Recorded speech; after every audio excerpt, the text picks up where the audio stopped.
ભરૂચમાં power grid corporation high tension line નાખવાની કામગીરી દયાદરા ગામે ચાલુ થતા ખેડૂતોએ હોબાળો મચાવ્યો હતો। ભરૂચ જિલ્લામાં પાવર ગ્રીડ કોર્પોરેશન દ્વારા 765 કેવીની 2 અને 440 કેવીની 2 હાઈ ટેન્શન લાઇન ઊભી કરવા માટે ખેતરોમાં આડેધડ મહાકાય ટાવરો સ્થાપવાની તૈયારીઓ સામે ખેડૂતોમાં રોષ જોવા મળ્યો છે।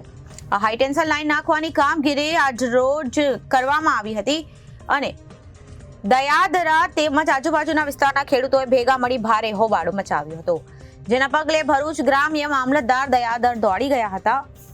મામલો ઠાળે પાડવા પ્રયાસ હાથ ધર્યો હતો। જો કે ખેડૂતો જાન આપી દઈશું પણ જમીનમાં લાઈન નાખવા નહીં દઈએ જે જીદે ચડ્યા હતા। સમગ્ર મામલો ભરૂચ જિલ્લાના નવનિયુક્ત કલેક્ટર પાસે પહોંચ્યો હતો અને પાવર ગ્રીડ કોર્પોરેશન અધિકારીઓ તેમજ ખેડૂતો સાથે બેઠક યોજી અને ખેડૂતોને સમજાવવા પ્રયાસ કરવામાં આવ્યા હતા। જો કે ખેડૂતોએ હાલ કોઈ નિર્ણય નહીં લઈ માંગી નિર્ણય કરવા જણાવ્યું હતું। જી, મારું નામ જાવેદ ઇબ્રાહિમ રૂડી છે। હું દયાદરા ગામ પંચાયત સરપંચનો હસબન્ડ છું અને સાથે સાથે ગામ પંચાયત દયાદરાનો સભ્ય પણ છું।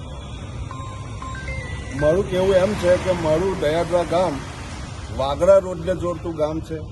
દયાદરા ગામની વચ્ચોવચમાંથી જંબુસર રોડ નીકળેલો છે, ત્યારબાદ એક્સપ્રેસ વે છે, ત્યારબાદ બુલેટ ટ્રેન છે।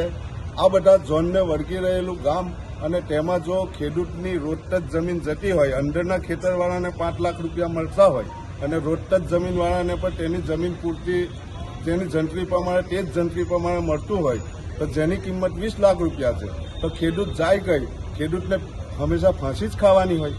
આજરોજ પાવર ગ્રીડ દ્વારા દયાદરા મુકામે પોલીસ બંદોબસ્ત સાથે અને ખેડૂતોને ડરાવી ધમકાવીને જે કામ કરવાની કોશિશ કરવામાં આવેલી જબરજસ્તી, તો એનો ખેડૂતોએ ખૂબ ઉગ્ર વિરોધ કર્યો હતો અને એના વિરોધને ધ્યાનમાં રાખીને મામલતદારશ્રી, પ્રાંત અધિકારીશ્રી અને કલેક્ટરશ્રી દ્વારા ખેડૂતો અને પાવર ગ્રીડનું એક મિટિંગનું આયોજન કરવામાં આવ્યું હતું।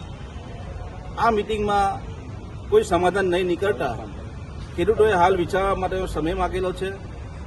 ખેડૂતો આગળનું નક્કી કરશે અને વિચારીને પ્રશાસનને અને પાવર ગ્રીડને જાણ કરશે કે ભાઈ અમારે શું કરવું છે, શું નથી કરવું, જેથી અમે મીડિયાના માધ્યમથી બીજા ખેડૂતોને જાણ કરીએ છીએ કે ભાઈ ખાલી જેના ટાવર સાઈડ છે તે લોકો નહીં પણ જેના ખેતરમાં વાયર આવવાના છે એ લોકોને જાગૃત થાવ। ટાવર જાય છે તો પૈસા મળશે, ટાવર વાયર આવે તો કંઈ નથી મળવાનું।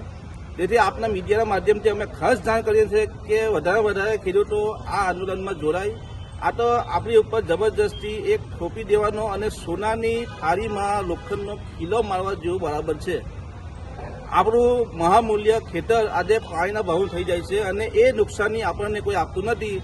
એક સરકારની ગાઈડલાઈન પ્રમાણે 1885 ટેલિગ્રાફ એક્ટ જે અંગ્રેજોના કાયદા વખતનું વળતર મળવા પાત્ર છે, જેથી આ દરેક ખેડૂતોની વિનંતી છે કે વધુમાં વધુ ખેડૂતો જોડાય અને આનો ઉગ્ર વિરોધ કરવો પડશે। તો ભવિષ્યમાં આપણે આપણી પેઢીને શું આપીને જઈશું એનો વિચાર કરવો પડશે। Reporter Saif Ali Bhatti, ABC news Bharuch.